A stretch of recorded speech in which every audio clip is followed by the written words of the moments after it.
Assalamualaikum teman-teman. Sebelum aku mulai, coba lakukan satu hal kecil saja. Tulis di komentar kamu sedang dengar cerita ini dari kota mana. Karena entah kenapa, malam ini aku ingin merasa bahwa aku tidak sendirian.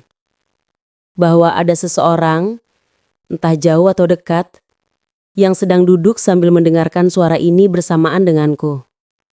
Dan untuk kamu yang sudah subscribe, semoga hidupmu dijauhkan dari semua rasa takut yang tidak terlihat, dari semua kesendirian yang tidak bisa dijelaskan, dan dari semua pintu yang tiba-tiba mengetuk sendiri di tengah malam. Amin. Sekarang, izinkan aku bawa kamu ke momen yang sampai sekarang masih membuatku sulit tidur.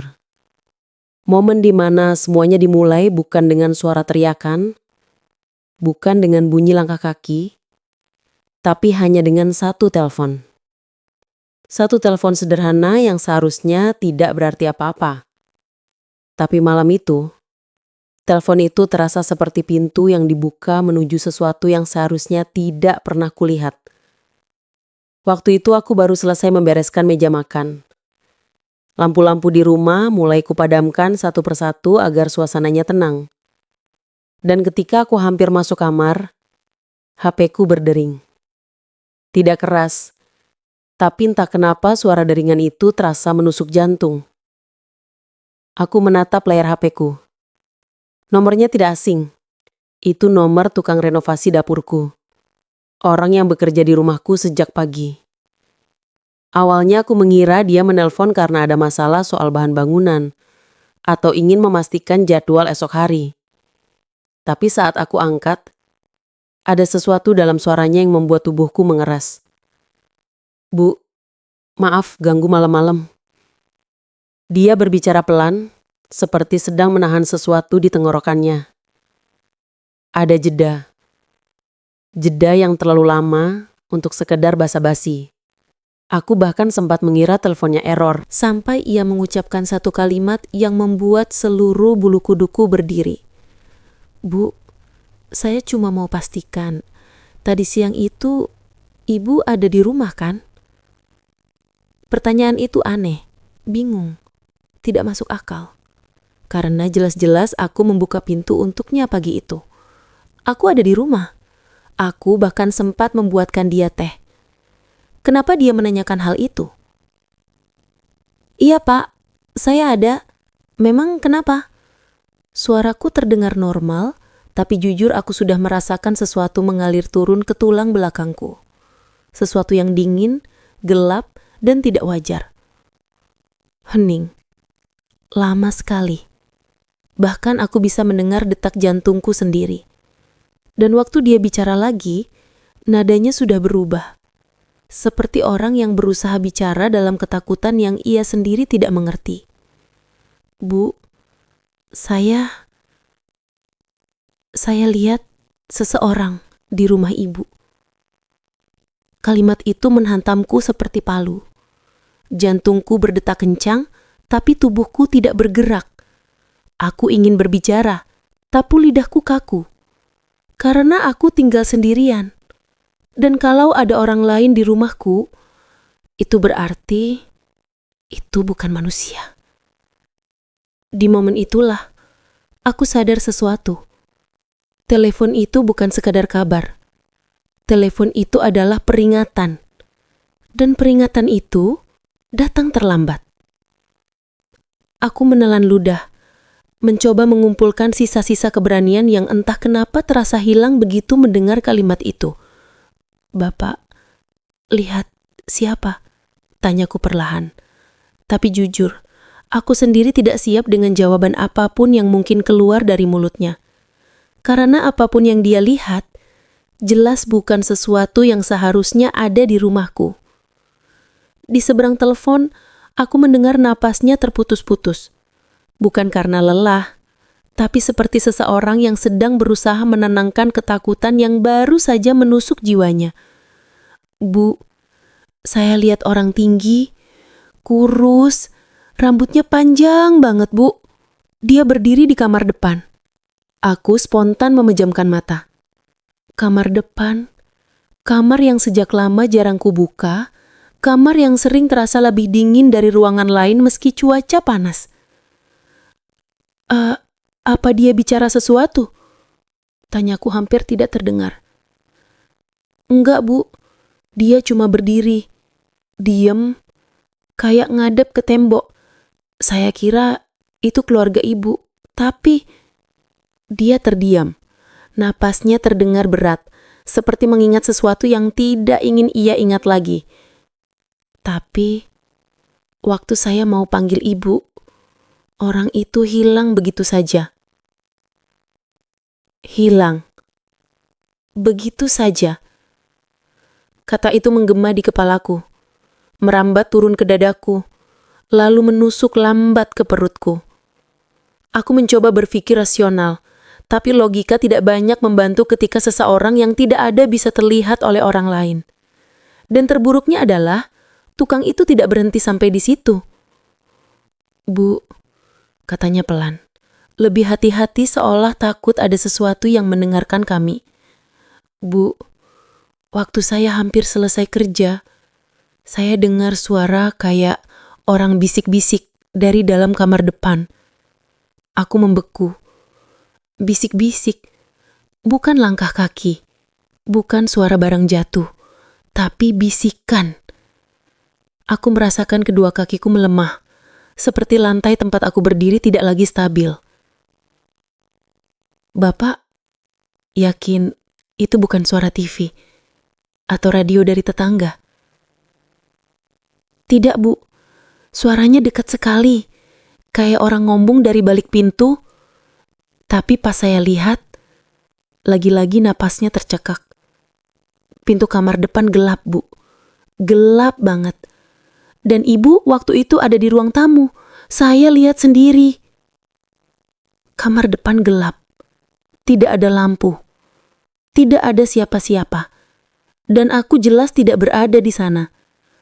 Rasa takut mulai merayap naik, perlahan seperti tangan yang memegang pundakku dari belakang. Aku mengepalkan tanganku sendiri, mencoba menahan gemetar. Pak, waktu lihat orang itu, wajahnya kelihatan jelas. Lama sekali ia tidak menjawab.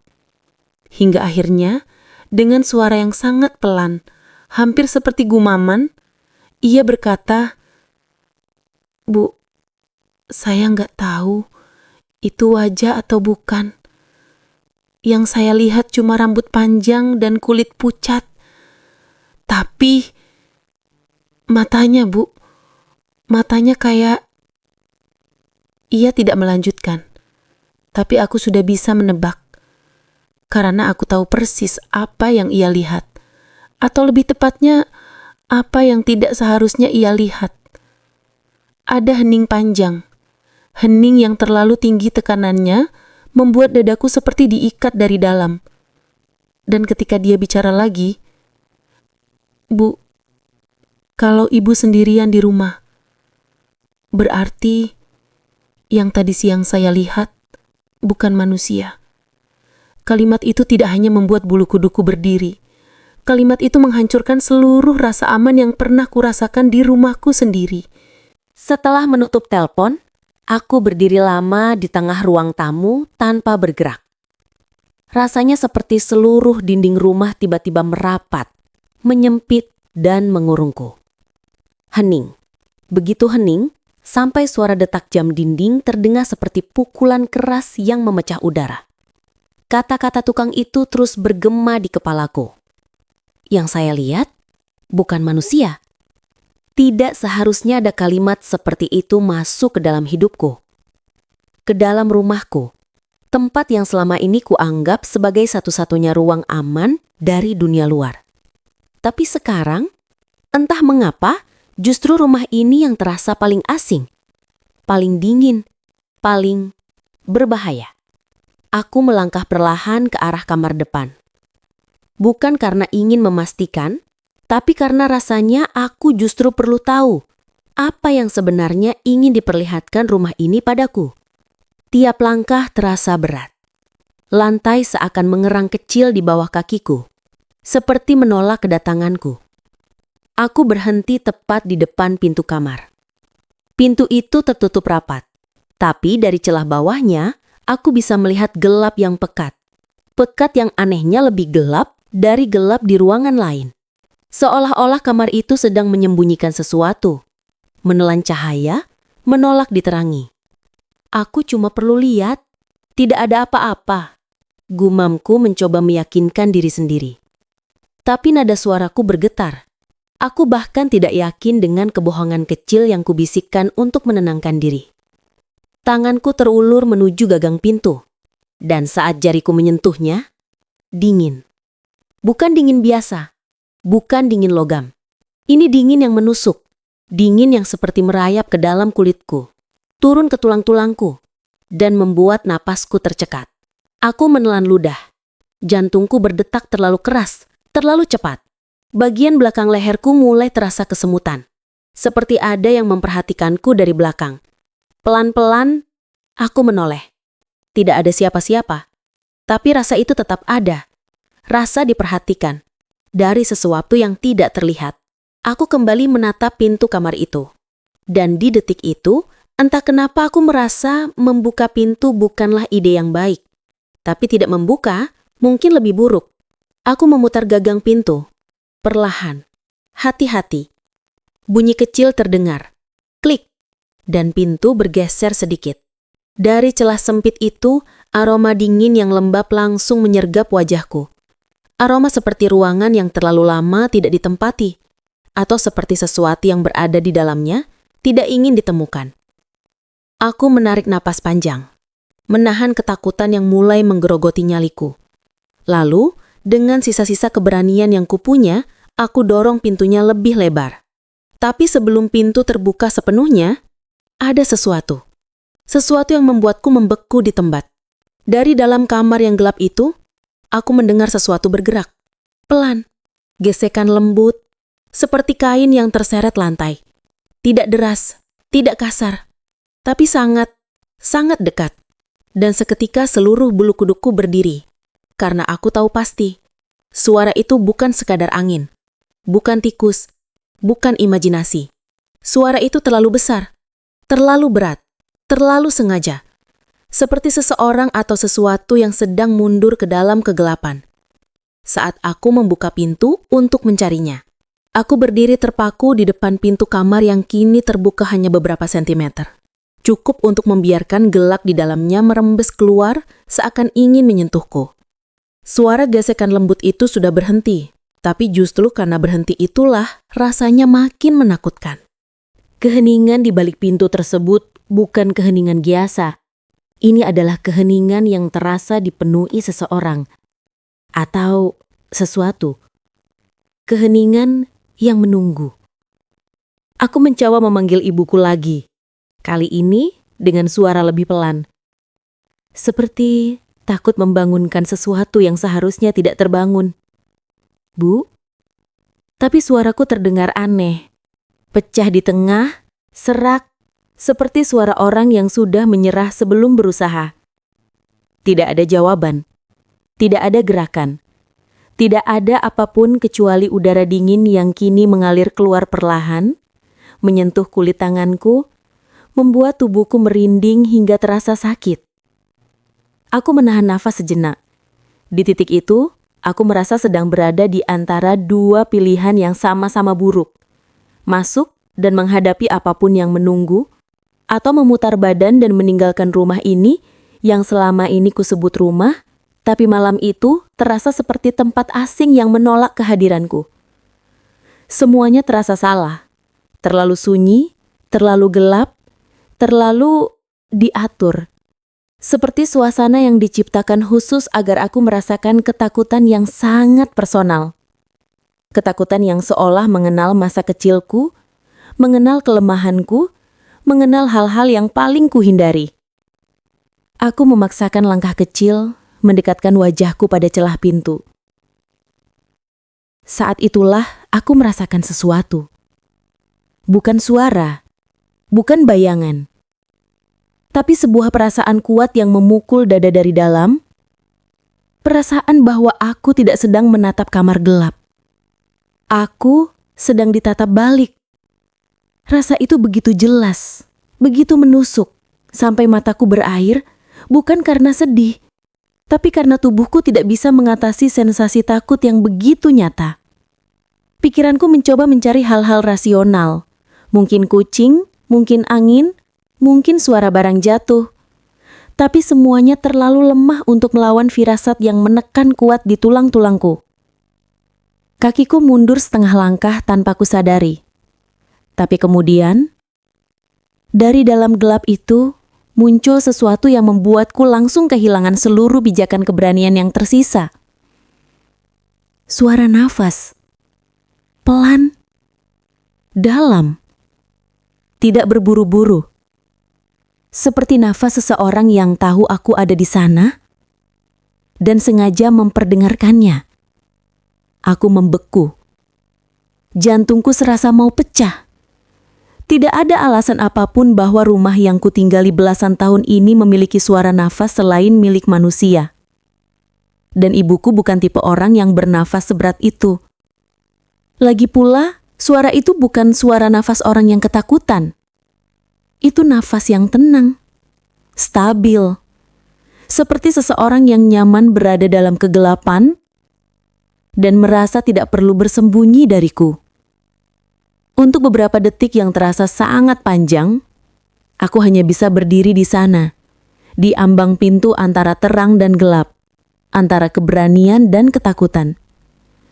Lalu, seakan ingin memastikan aku tidak salah dengar, suara nafas itu terdengar lagi. Lebih jelas, lebih dekat. Dan itulah saat akhirnya aku sadar. Apapun yang bernafas di ruangan itu, berada jauh lebih dekat dari yang kubayangkan. Suara nafas itu terdengar sangat dekat, begitu dekat, hingga aku merasakan getaran halusnya di udara. Aku tidak lagi berdiri sebagai seseorang yang ingin memastikan keadaan rumah. Aku berdiri sebagai seseorang yang baru saja menyadari bahwa apapun yang ada di balik pintu itu bukan tamu, bukan penyusup, bukan bayangan, tapi sesuatu yang sudah ada di sini lebih lama dariku. Tangan kiriku bergetar hebat, sementara tangan kanan masih menahan pintu yang belum berani kubuka sepenuhnya. Lantai di bawah kakiku terasa dingin, tapi bukan dingin fisik. Ini dingin yang berasal dari ketakutan yang merembes masuk hingga ke tulang belakang. Dingin yang membuat tubuhku terasa kosong. Tapi kepalaku justru penuh. Penuh ingatan, penuh suara, penuh kejadian yang tiba-tiba muncul satu persatu. Aku teringat hari terakhir ibuku muncul di ruang tamu. Cara beliau sering menatap ke arah kamar itu dengan pandangan kosong. Cara beliau berkali-kali berkata, "Kalau dengar suara dari kamar itu, jangan jawab ya." Cara beliau seolah menyembunyikan sesuatu. Sesuatu yang saat itu kupikir hanya ketakutan orang tua yang mulai menua. Aku pikir itu hanya kekhawatiran berlebihan. Tapi sekarang, di depan pintu kamar ini, aku merasa beliau tidak sedang melebih-lebihkan apapun. Aku mengumpulkan sisa keberanian yang tersisa dan memanggil sekali lagi. Kali ini tanpa suara yang menyembunyikan ketakutan. "Bu, kalau ibu di dalam, tolong jawab. Tolong." Tidak ada jawaban. Hanya nafas. Namun, perlahan. Sangat perlahan. Nafas itu berubah. Dari teratur menjadi tidak teratur. Dari tenang menjadi berat. Seperti seseorang yang sedang berusaha menahan isak. Ada getaran kecil di lantai seperti langkah yang mendekat. Tidak berburu-buru, tidak ragu. Sampai pada jarak yang mustahil diabaikan. Aku menahan nafas. Tubuhku terasa terbelah antara ingin kabur dan ingin melihat kebenaran. Dengan gemetar aku dorong pintunya lebih lebar. Sedikit lagi, sedikit lagi. Gelap di ruangan itu seakan bergerak, memudar tipis karena cahaya dari ruang tamu mulai masuk. Dan perlahan, Sesuatu terbentuk di balik kegelapan itu. Siluet. Tidak jelas. Tidak utuh. Tapi aku tahu. Aku kenal bentuk itu. Bentuk tubuh seorang wanita dengan bahu sedikit menunduk dan kepala yang tertunduk ke samping seperti sedang menahan tangis. Bu, suaraku pecah. Bukan karena takut, tapi karena tiba-tiba aku merasa sangat rindu. Siluet itu tidak menjawab, tidak bergerak, hanya berdiri, seolah sedang berusaha menemukan kata-kata untuk menghubungiku dari jarak yang tidak lagi sama. Air mata mulai jatuh di pipiku ketika aku menyadari sesuatu. Sesuatu yang paling menusuk. Sesuatu yang paling tidak ingin kuterima. Siluet itu bukan datang untuk menakutiku. Dia datang karena tidak ingin aku sendirian. Karena dia juga sendirian. Suara nafas berat tadi bukan suara makhluk asing. Itu suara seseorang yang pernah menangis diam-diam dalam kamar itu bertahun-tahun lalu. Seseorang yang sudah lama menyimpan rasa bersalah dan luka yang tidak pernah kuceritakan pada siapapun. Dan sebelum aku bisa mengucapkan satu kata lagi, siluet itu perlahan memudar. Bukan bergerak, bukan berjalan, tapi memudar. Seperti embun yang kehilangan bentuknya. Seolah ia hanya datang untuk menunjukkan bahwa ia tidak pernah benar-benar pergi. Dan di udara yang tiba-tiba kembali hening itu, aku mendengar bisikan pelan. Sangat pelan. Maaf. Satu kata yang menghancurkan seluruh keberanian, tapi sekaligus menyembuhkan sebagian hatiku. Sebelum semuanya hilang sepenuhnya, aku sempat bertanya dalam hati, siapa sebenarnya yang tinggal bersamaku selama ini? Dan entah kenapa, malam itu aku merasa jawabannya bukan sesuatu yang harus kutakuti, tapi sesuatu yang harus kusebut sebagai keluarga.